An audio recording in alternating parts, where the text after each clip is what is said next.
Hey everyone, Mr. Happy here, and welcome to Mondays with Mr. Happy, aka Mr. Happy Mondays, the weekly Q&A show where you ask me questions and I answer them. That's the fastest I'm probably going to talk this show because I'm still digesting dinner. Just got back from this nice Korean place with me and my girlfriend, and I always get my yukgaejang every time. I also got some spicy squid to take home. I had the banchan, which is full of all sorts of great things, but I'm that kind of full where you have to go, like, occasionally go, like, just to like fill, like, just to try to make room in the body between all the food to actually oxygenate your blood. So that's where I'm at right now. So excuse me with that, but other than that, we're doing good. Finished Harvestella, put out my review for that. Got a few days into Tactics Ogre. Fantastic. Highly recommend it if you're an SRPG fan and haven't played the original. I'm in that club and it's been great. And Pokemon performance-wise has been terrible. And there's a few accessibility issues I have big concerns about, which is unfortunate because I think the core gameplay loop is quite good. So, yeah, that's, I don't know if that's Nintendo or if that's Pokemon Company, Game Freak, who knows? But, yeah, just throw it at a dartboard. We'll blame somebody. Either way, that's what I've been up to the last week. Like I said, November is going to be light on videos. I promise I am working on Melee Versus. In fact, I did a lot of work for Melee Versus just the past few days, but Pokemon's eating a lot of my time.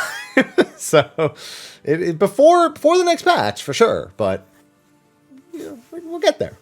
Either way, I'm tired. I got itis, so let me get to the Q&A, and then I can wrap things up and I can chill and maybe just do some shiny hunting in Pokemon. So with that, thank you to our sponsors over on Patreon for supporting. They don't have to. Nobody has to. All my content's available for free right here on YouTube. Nothing exclusive over there. But we do appreciate those of you who do support over on Patreon.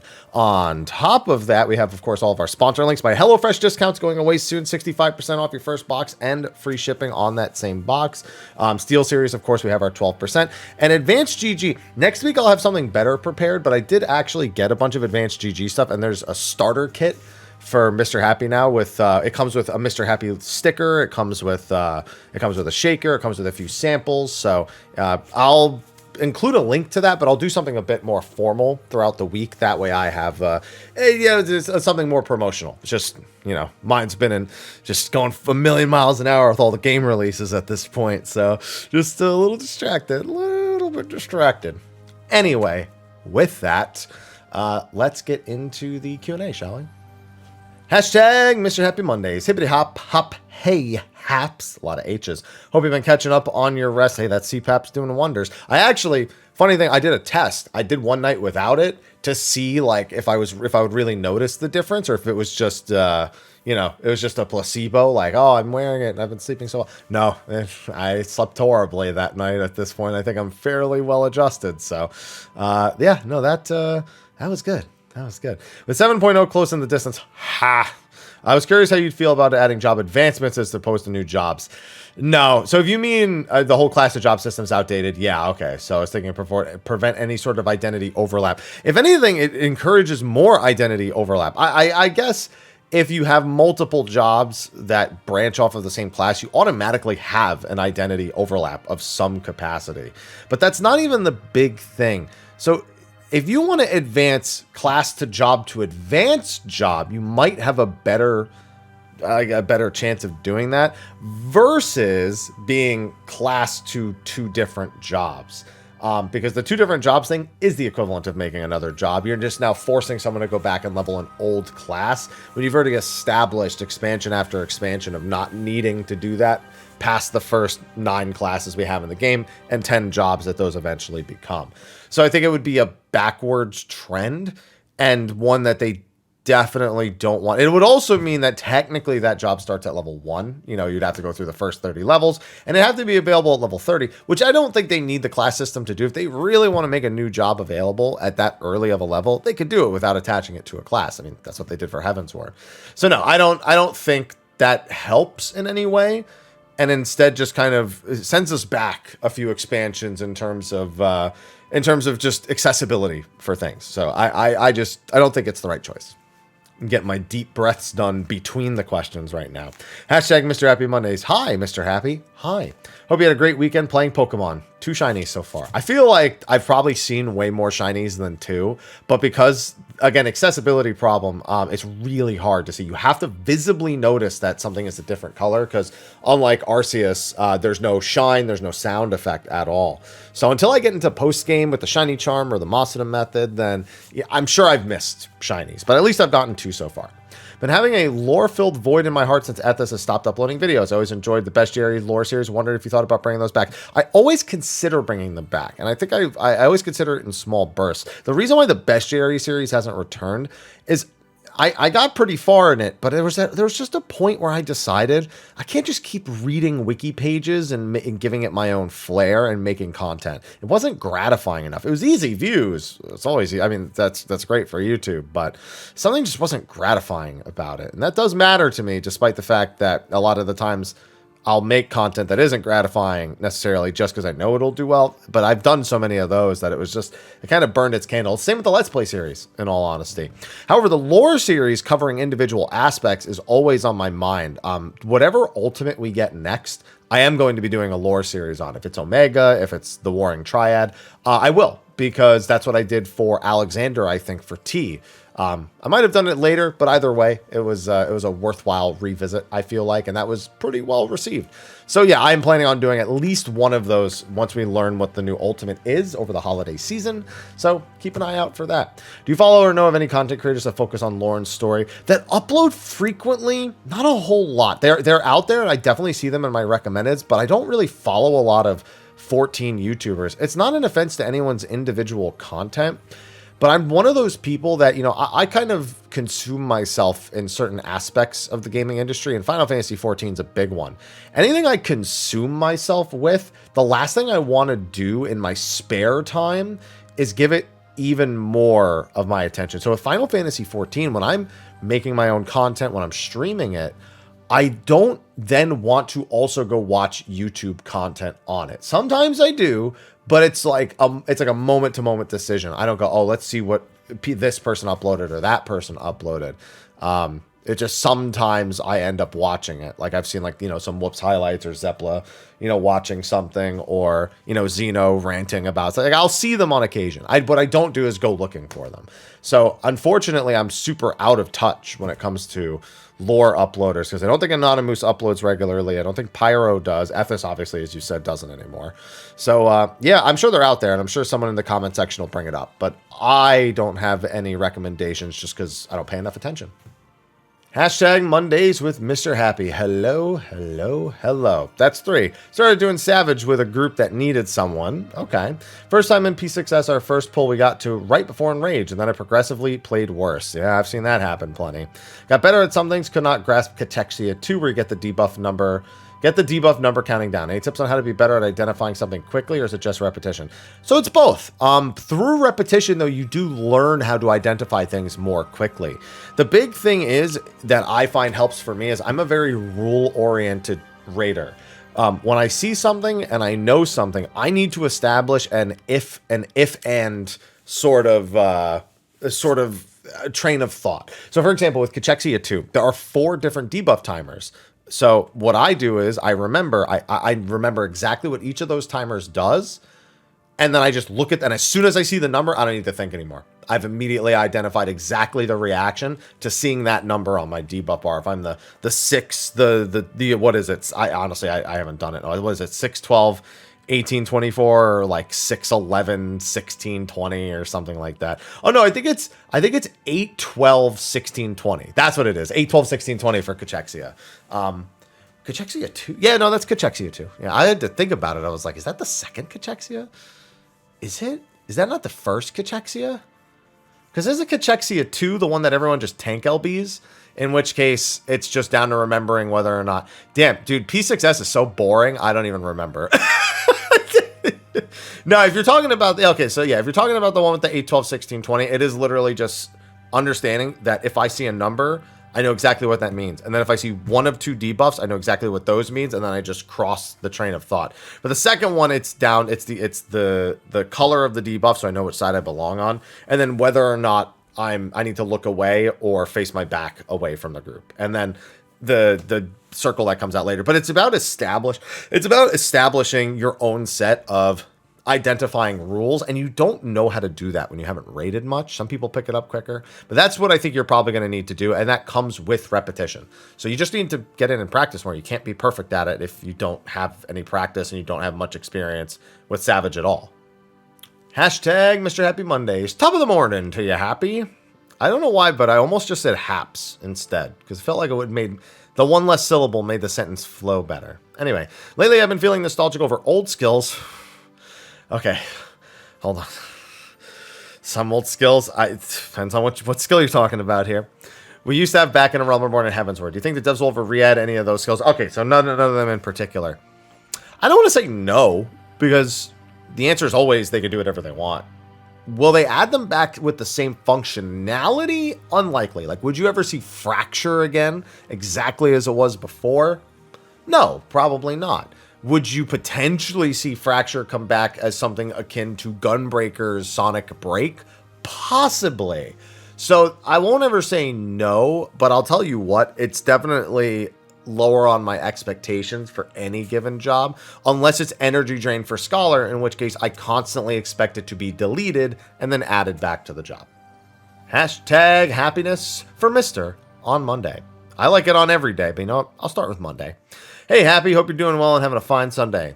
A-okay after that Korean food. I think you said recently you'd received one of the SteelSeries wireless headsets, the Arctis Pro Wireless. Yes, the SteelSeries Arctis Pro Wireless gaming headset, which you can receive by scrolling under the video and using the link and using the discount code Mr. Happy to save 12% on. Yes, that is exactly what I have. It also gives me that sweet little bald spot right there. Wanted to ask if you had noticed any white noise. Once I notice white noise, I can't stop noticing. No, I don't have. In fact, I'm wearing it on both right now. And no, I don't get any white noise. Generally, in my experience, because I had, where was it? Back in San Diego, I very often had white noise in any headphones I used. And it was an area that was, it had the radio waves that were more like something consistent. Like if you live near like a radio tower or a military base. There was also a military base in San Diego. I have had those issues with that. Standing close to a microwave also. And I find that if you stand close to a microwave a lot with like a wireless device, it kind of messes with it as a whole. So those are the things that those are the only times I ever notice those things. And I don't have that. I haven't had that ever since I moved up here to San Francisco. In fact, when I lived in LA, I didn't have that either. It was only in that San Diego location. I think it was probably because of the military base that was there. So it's just like, it like disrupts the signal, and then you hear this, it's almost like it's not even a white noise. It's almost like a buzzing that you're not even sure if you're hearing. That's how I would have described what happened when I was in San Diego. But, no, I haven't. But what I always recommend doing before you make any purchase, yes, you can ask a streamer, you can ask an influencer, as they call us. Always do more research. Don't stop at the creator. I would love for you to buy something and use my discount code. What I would also like you to do is make sure that it's the right thing for you. And if it's not, make sure you go to the SteelSeries customer support, because that is a top-notch customer support. Hashtag Mr. Happy Mondays. Hi, Happy. Hi. Hope all's going well. Thanks. What do you think they should add to Island Sanctuary? It might help keep it something to come back to. I mean, honestly, they're already kind of doing those things by adding the ability to use outdoor furnishings, or as they said, gardening furnishings. I don't know if that's just a loose translation to outdoor or the actual housing gardening function, which is a big request. But it having things like that makes people want to spend time there. One of the big things when you think of farming sims, and this is something that Harvestella didn't do, but I didn't particularly mind, is the ability to customize your living space. Now, I understand the island itself is not a living space. There's a function for it that's very different than that. But people love having sort of that, like, oh, I want to change the way this is all laid out, like, and going back there. Functionally speaking, I think they need to make things a little bit less direct. I think they need to make more step-by-step. Like, for example, using gardening as an example, the normal gardening in the game outside of housing has, or I'd say outdoors for your house. There's, trying to crossbreed the different plants in order to get different results.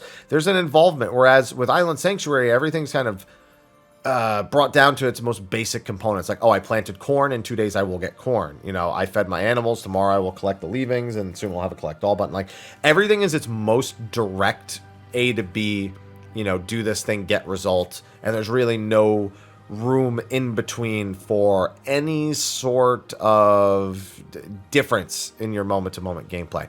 So I think that's probably what needs to change. The islands also being out in the middle of the ocean could probably do with more things involving the weather and how they affect the island itself. How they would like to do that. There's tons of ways, certain things that are only gatherable during those times, or they already have certain monsters that only appear during that time, but maybe we need more involvement with the monsters on the island and the rare spawns and things like that. So it's just about adding more moment-to-moment gameplay, because even in farming sims and how, which I know they said that this isn't that, it's not trying to replace that, it's not trying to be exactly like those things. But if you think about what makes them successful and the overlap the two types of things do have, that's what's missing. Is that drive to be like, oh, let me move this or try to collect this or check over here or do this task or any of those sorts of things would do the trick. Hashtag Mr. Happy Mondays. Hey, hi, hello, Mr. Happy. Hi, hey, hi, hello, hey, how you doing? Hope you're doing all right and you have a good week and everyone as well. I'd say so. So I was watching some of your old Q&As the last couple days. That's embarrassing. The game has changed so much since those times. Listening to your thoughts and opinions on a variety of subjects got me thinking I started playing in late Stormblood, maybe a year before Shadowbringers launched. Remember a few abilities and such that I missed. Wow, okay, we're doing the whole missing abilities theme with our questions today. One example being Dark Arts and Abyssal Drain. Okay, old Abyssal Drain, I understand. Dark Arts, maybe not. Good source of self-sustain if resources were used accordingly. I was curious, what are some abilities you would still like to potentially have? So the other question was, do I think they'd bring them back? This one is, which ones would I like? I'm not going to lie, the only one I want back, Wide Volley on Bard. I like the animation. I want it back. That's it. The bacon chocolate cake you talked about in episode 75 at the wedding. Yeah, no, I still have dreams about that bacon chocolate cake. That was good bacon chocolate cake. Hashtag Mr. Happy Mondays. Hello. Hi. From the solo Deep Dungeon community. I will be getting to know, well, I mean, I already know some soloers, but I'm planning on doing a solo for the next one after I get my 99.99 on offense defense. So I'll be joining you soon. Enjoyed watching your Heaven on High and Palace runs, and they were my original inspiration to get involved. Oh, nice. Playing a solo. Yep, there you go. Before even reading the question, yeah. So what I'm going to do is I'm going to do a group run through it to get as far as possible, and as much weapon and armor numbers as I can, levels as I can. After that, no matter whether or not I complete it with a group or not, I am planning to spend the next however many days, weeks, whatever, going through solo. But what job I'm going to do it on, I'm thinking Warrior would be really safe. A part of me kind of wants to do it on Machinist. That's what I did Deep Dungeon. That's what I did Palace of the Dead on. It's what my first few attempts in Heaven on High were also on Machinist, and I got into the 90s on that. It was really scary, though, which is why I kind of don't want to do it here. But I'm thinking Warrior. I'm thinking that'll be a good way for me to learn and maybe make the occasional mistake or be able to save it with something like Holmgang, but without hard committing to the idea that I'm going to clear. Like, it just gives me more room to learn, I feel. Hashtag Mr. Happy Mondays. Hey, Mr. Happy. Hi. In the last episode, someone asked if we'll get new races added to the game. That they did. It's got me thinking, do you think they'll add more default character customization? No. So here's the thing. They get asked this and they address this question not infrequently. How would I put this? Making changes to the character creator is not as simply as adding an option as they've described it.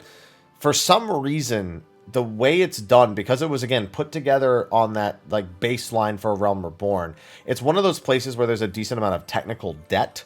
So adding options there isn't the easiest thing to do. It's actually easier to add it to the esthetician in game because that was built with that functionality of being able to introduce more things. It was just built better for that. So that's why I don't think that'll be the case. It's not because they can't. It's not because they want to make you Fantasia, but it's because it's not easy to add things to the character creator because of the way with which it was initially made. Doable, but much more labor intensive than just adding it to the esthetician if it's a feature the esthetician can actually have added to it. Hashtag Mr. Happy Mondays. Hey, Happy. Hello. Hope all is well. I'd say so. I was curious how you managed to do your work life versus your personal life.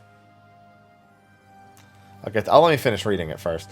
I know that it's time consuming to be a content creator, and even when playing other games on stream, but you still maintain playing 14. So I was curious, do you set yourself a certain amount of time between stream and off stream gaming to walk away from it and enjoy other activities, almost like a cutoff.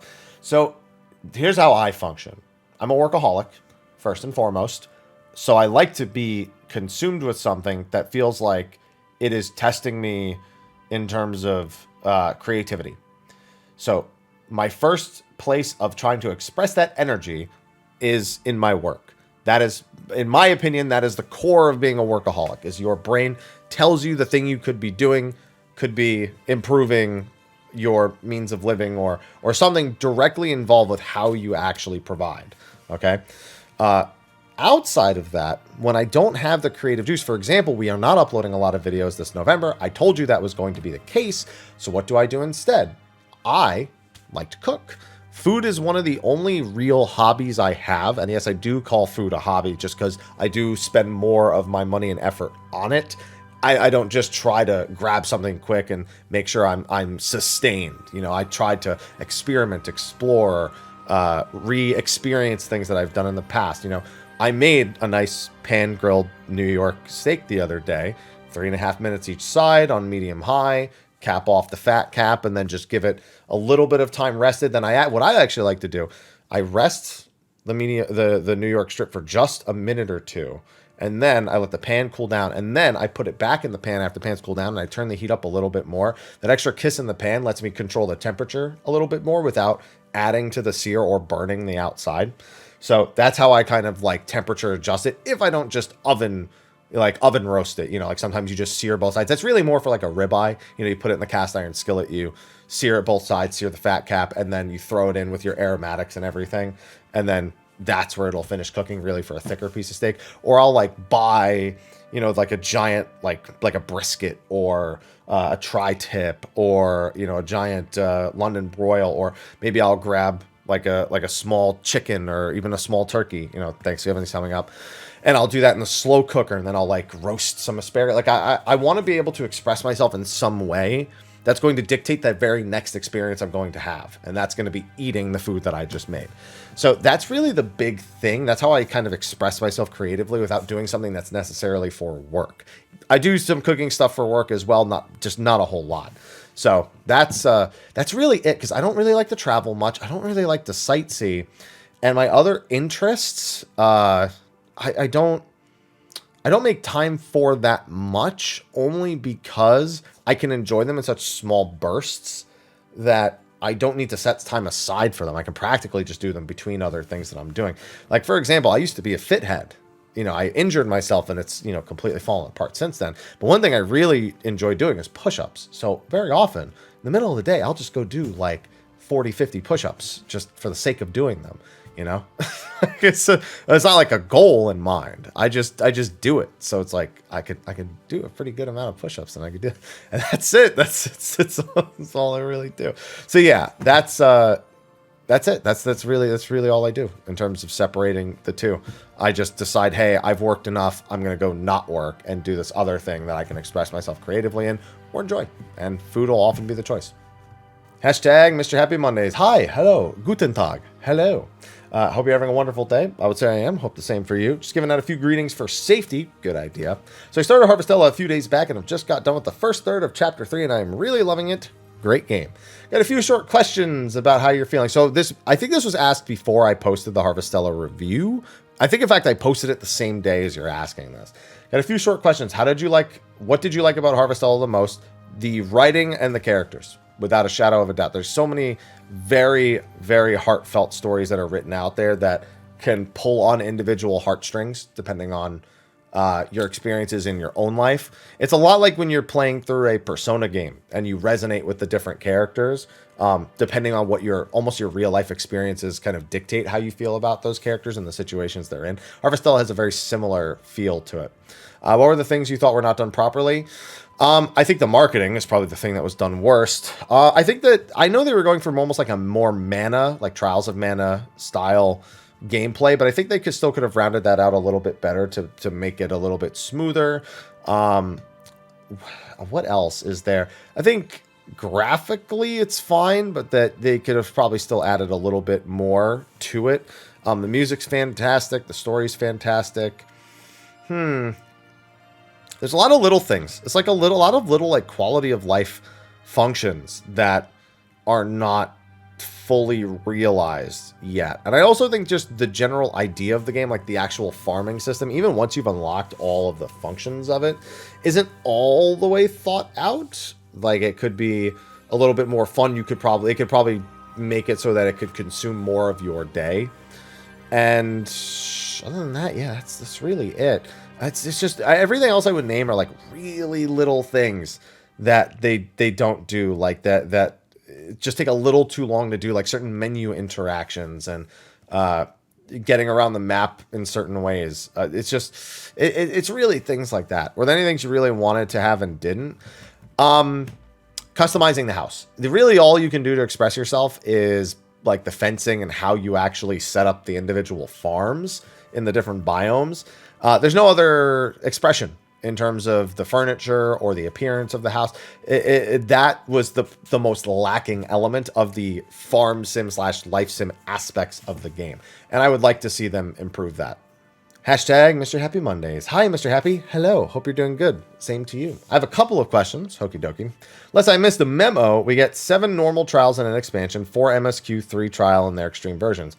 You've seen 3 MSQ trials so far. Okay, so let me clear the board on this one. There is nothing that says we have to get that exact amount in that exact order. A Realm Reborn, every trial until the final patch 2.5. Actually, I mean, even 2.5 has its own set of trials, but like Realm Reborn was chock full of trials, and pretty much all of them were MSQ, and the ones that weren't were like Hildebrand or Odin or like side trials like that. It wasn't until Heavensward where we really established the, you're going to get 2 trials while you're leveling, a trial at max level, and then an extreme version of that trial in the next patch, but then also its own standalone trial in a sense. So it's like there's just nothing to 100% dictate that, so let me be clear about that. The fact that our current trials are in the MSQ are not indicative of trying to follow the old pattern. This is a lot more like the Realm Reborn pattern where everything was an MSQ trial for an expansion. So that's how I'd expect it's probably going to continue. Second, do you think they'll give Endwalker Trial Series its own entry in New Game Plus? No, because it'll be part of the MSQ. So that is how it'll be functioned in its New Game Plus. Hashtag Mr. Happy Mondays. Hi, Haps. Hi. Hope you and your family are doing well. Same to you. What are your thoughts on Square Enix unlocking the tier for loot farming just before the next raid tier starts? No, I wanted to unlock on the odd numbered patch. So like 6.3. I've noticed a lot of people would prefer it unlocking. Oh, yeah, there you go. So you get additional loot for Ultra. Yeah. Is there any reason Square Enix won't do it? The only reason, there's only one, and it's to force people to log in weekly more because it drives subscriptions. So I hope they understand that it doesn't really work as efficiently as they may think in that regard. But I'm in the boat of please give me the 6.3 loot unlock for Savage. Hashtag Mr. Happy Mondays. Hey, Haps, how goes? It goes well. How goes with you? I'm assuming it goes well as well. Have a general gaming question. Sure. I've been playing JRPGs and SRPGs for decades, and there are a lot that have come out recently that I haven't had a chance to dive into. So here's my question. Someone who's enjoyed previous games, touched on all the subgenres, which would you suggest if I can only get one between Harvestella, Star Ocean, or Tactics Ogre? So write Star Ocean off. It's actually okay, but it's only okay. And I think the other 2 games are either great or exceptional depending on your individual tastes. I think as a JRPG and SRPG fan, your safest purchase is Tactics Ogre. Harvestella is, I think, a fantastic game. It's my JRPG of the year. But Tactics Ogre is in every way a more well-rounded, polished product that has a storied history of success. It is the grandfather of the SRPG genre, especially amongst people who are longtime fans of Final Fantasy Tactics. Do you know how many people asked me why this game took so much from Final Fantasy Tactics? Just the lack of historical knowledge and relevance that Tactics Ogre has. Tactics Ogre came out in 95, before Matsuno and several members of his team were taken away from the company they were working at the time, Quest, to make Final Fantasy Tactics. So a lot of people's favorite game in the Final Fantasy franchise, and there are a lot of people who have Tactics as their favorite. They have this game to thank for it. It is the progenitor of that. So I think most people owe it to themselves after having played it for 3 or 4 days before Pokemon came out. It feels like one of those games you owe to yourself to play as a longtime SRPG and JRPG fan, because there's so much history behind it, and it just plays really damn well. So that's going to be my recommendation. As much as I love Harvestella, Tactics Ogre's got to be the choice. All right, so Mike, I'm actually getting like really congested and my throat's starting to hurt while I'm doing this talking. So I'm going to lightning round the rest just so I can try to get through a little faster, because let's be honest, it's almost never faster, but I'm feeling it. So that's what I want to do. So the next one was, which tribe quest is your favorite and thought has had the best implementation? Honestly, the Omicrons. The Omicrons are fantastic. It's written well. It's not too tedious. It takes place in one of my favorite zones. It's got all these little references. Definitely a big one. Do you have a side quest that you think added a lot to the world building? I think the Hildebrand quest adds more to the world building than people give it credit for, especially the Heavensward and Stormblood related sections. It's a lot more ground level, but it gives you a really good perspective of different elements. And honestly, the A Realm Reborn one, too, is incredibly lore-rich. So I don't know. I think they're a little underappreciated in that regard. Then we have a question about Black Mage. You think outside the combat timer for Enochian should freeze or count back up to 15? I think there's an argument for it, but do I think it needs it? No, I think it's okay enough. I'm also a monk player, so the idea of spamming something like Umbral Soul outside of combat is nothing to me, because I spam Form Shift non-stop when I'm not in combat on monk. So maybe that's the side of me that's speaking more. But there's an argument for it, but I don't think it's needed. Then we had one here. There was unable to complete the DPS check for the second phase in the P8S door boss. So for the second phase one, okay. 2 members have been underperforming a lot, but they are really nice people. In your experience, what's the best course of action? It depends on how much beating it matters to you over beating it fast. Is it just beating it with the people you want to play with, or beating it fast? Because that determines your course of action. If it's just beating it fast, then you can give them a little bit more time, but you may need to just accept that it's not going to happen with them. If you just want to beat it with the people you're having fun with, then it ends up being on you to be a bit more understanding, but also to communicate to them that, if we improve in these few ways, that maybe we can get it done. So it's really just depend on your goals. And then over the weeks, you'll get more gear, which will also make up for it as well. So there's that to consider also. Then we had one, did Square ever say why you can't transfer Steam accounts to the Square launcher? The big reason is when you buy it on Steam, Steam wants a cut. And Steam wants to make sure that they get every penny of that cut. So, it's not like the good old days where, it was easier to basically have something that was multi-platform. Like Final Fantasy XI was available on a bunch of different platforms, and you did not need to rebuy it. But now that companies are, times have changed, companies want their money, Steam's among them. So once it's registered for Steam, it's like Steam's thing to keep you on Steam. They don't want you to be able to transfer it. They have no way of establishing that. And Steam especially is not going to do the legwork to make it possible. So, and Square's not going to pick up all of the slack on that either. So that's I'd have to imagine those are among the reasons why it goes that way. Then we have share predictions for patch release dates. So it's always add 19 weeks unless we are given a reason to think otherwise. And it looks like twice a year we might want to expect 20-week release schedules. We know that January 10th is like 99% the next day. So then what you want to do is from January 10th, keep adding 19 weeks. If it was 19 days between patches, I wouldn't even have time to make videos. 19 weeks between patches after January 10th. That'll tell you the major patch releases, but then you have 2 weeks on average for 0.1, 8 weeks on average for 0.5, and the random other patches in between that can happen as well. So yeah, 19 weeks from January 10th, and then 19 or 20 weeks from the next date, and then so on and so forth. Because they said they're taking an extra week in the summer and an extra week in the winter to give their employees more time off. I don't know if that always means that the patch cycle will be off by a week. This is actually our first 20-week one since they introduced the added 2 weeks for patch cycle idea back in 6.1, but we haven't had many patches yet, so I wouldn't say there's a pattern. But yeah, 19 weeks from January 10th Add that repeatedly, and you should very regularly get the correct result, minus the occasional 1 week difference. I know I wanted to lightning round it, but that one, I had to clear my throat, so that one has to have an edit. No question, pretty sure you did spiel about the thank you button on YouTube now, so I'll co-sign in case you forget. I did forget, actually, so that's a good reminder.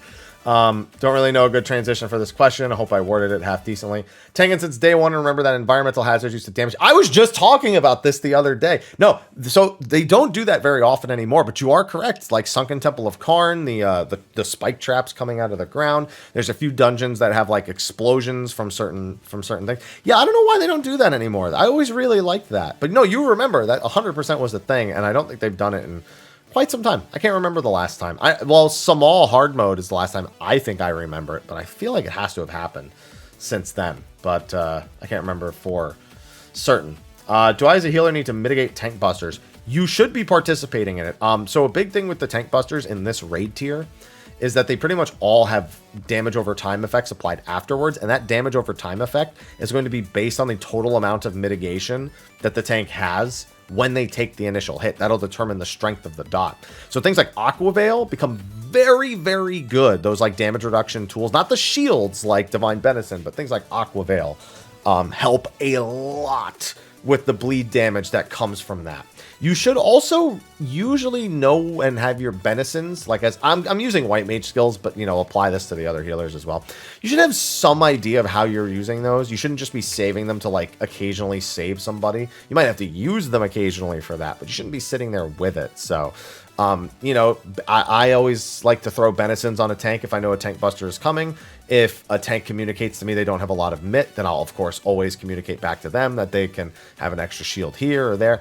But yes, I'd say it's a very active part, and it should not be neglected because there's no reason to not use those skills on those targets when they are the targets taking the most damage. That's at least a very simple way of looking at it outside of the nuances that come with it.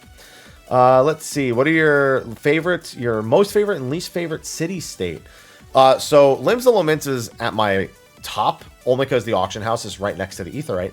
And my least favorite is Ul'dah because I just don't like the way the town is laid out. And that's really it. Then we have, and I think we're getting close to the bottom here. What is the reason to have enrage timers? To ensure a minimum amount of performance from all of the players. Because if you have no enrage timers on the most difficult encounters, then the players who do not know anything about how to actually play their job can probably skirt through, and that's not good design. You need, especially when 4 players, the DPS in particular, their whole point is to make sure the boss dies in a timely fashion. If there's no timely part of timely fashion, then they're just there to, then they just run 4 tanks, 4 healers, or, you know, 6 tanks, 2 healers, and just out survive everything. So that's a very big reason. But there's more to it than that, but that's a very simple way of looking at it. Do you think Black Mage should do the highest DPS? I think they've gotten so much mobility that they should be competitive with the higher DPS jobs with all the melees, but they don't need to be the absolute best anymore. I think Black Mage's lack of mobility gets a bit overstated by people who are not Black Mage mains nowadays or don't have that much experience on it. But when you get good at Black Mage, there's so much. Like it's you can just do so much moving that it's ridiculous. But some people do struggle with that more. Some people aren't that good at planning it out. And I can understand why an individual like yourself or somebody else in the similar situation might feel as if it's super hard. But for a player who understands how to play it, and those are the players that will be doing the highest DPS, are the actual skilled players that play at those high performance levels that will actually become competitive with the top, as opposed to people who perform at the middle-ish median, I suppose. The middle-ish median. You know, that's not redundant at all. You understand what I'm saying? It's just that's a big part of it. And I think for experienced Black Mages, it's not nearly as hard as it looks to people who are not Black Mage mains. And that was actually, I think, the last question I'm not sure what some of the comments say under that, but that's I guess my best input for it. But that is going to be a wrap for this week's episode of Mondays with Mr. Happy. If you have a question, be sure to ask it in the comment section of the video below. Like, favorite, subscribe, and share. And stay tuned. We'll get new 14 videos out when, A, when I get the Melee versus done, and B, when there's more to talk about. I'm not going to force the videos, but I'm sure I could come up with a few things when I'm not busy spending so many hours out of the day. I actually have a few fun uploads that I actually really want to do for what my raid group has been doing to prepare for the next tier. What we're doing is we're going into old raid fights at level 90, like Alexander, Stormblood, and Shadowbringers raids. But we actually are equipping just the right amount of gear to emulate the old damage and vitality values that we would have had. So we get to do the old fights, but with level 90 characters and skills. So like we did today, for example, we did A11S, we did Cruise Chaser, we had item level 180 weapons, NQ or HQ, didn't make much of a difference, and then item level 145 or 150 left side, and then no accessories equipped. It gives us about 8,500, 9,000 health, and the tank's about I guess maybe 14, 15,000. And, we got to make sure everything's mitted properly. We got to make sure our damage rotation is on point. And we've done that across like Stormblood chat. And I kind of want to upload that stuff because I think people really like the idea of stuff like that and what these fights would look like nowadays if we were using, more modern gear. But I don't know how much we're going to do that after we're done trialing people, because we're trialing people for the Ultimate group. So I guess it's going to depend on that. But either way, maybe I'll just record our trial sessions and do something with it, but that's kind of not cool, so probably won't. Either way, that's another idea of something I kind of want to upload onto the channel. Anyway, it's almost 8 p.m. now, so I'm gonna go chill for the rest of the night, and thanks everyone for watching. I'll see you all next week, and until then, have a happy Thanksgiving, my American friends, and for everyone else, just have a good one.